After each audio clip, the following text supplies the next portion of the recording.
Hi everyone, you're watching Shortcut to Shortcut. Let's say if you want to add this particular effect where the sound, the music, your audio gradually decreases in volume. Let's quickly have a look at what it looks like, what it sounds like.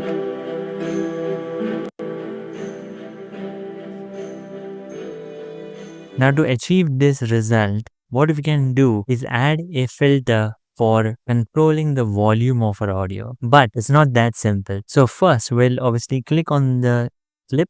This is the audio clip and click on filters and add the filter to control the volume, the gain and the volume. But now if we simply decrease the volume, it decreases the volume for the entire clip.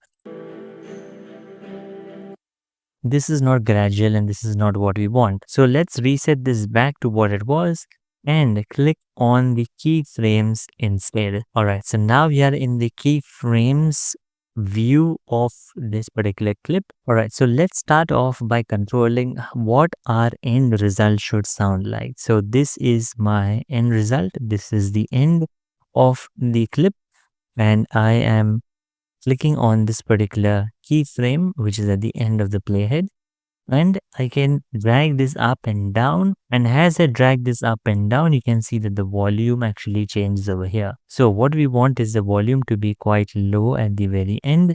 And at the very start of this video, if I click on this adding a keyframe and then I select that keyframe over here, I can drag this keyframe on top. We say that the volume should be somewhere close to 0. Now, if I play this video, you can see that the volume will gradually decline.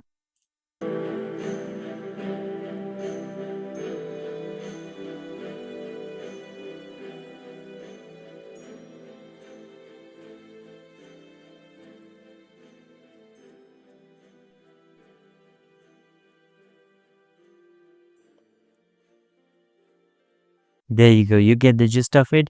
You can see that the volume has gradually declined, and that is the effect that we were looking for. Now this is very similar to what we seen in the previous video where we added a keyframe to zoom in the video into the video.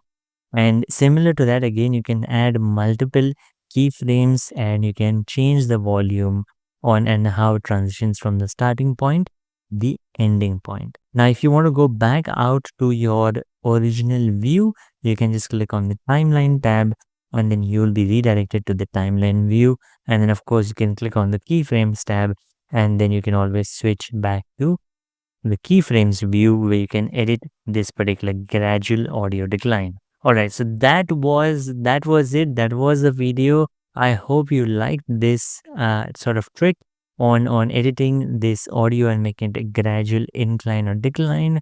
And if you do, give it a thumbs up and do let me know in the comments below as well what you thought about it. Do share this video with your network and don't forget to subscribe to this YouTube channel. That's all folks. I'll see you in another video. So bye for now.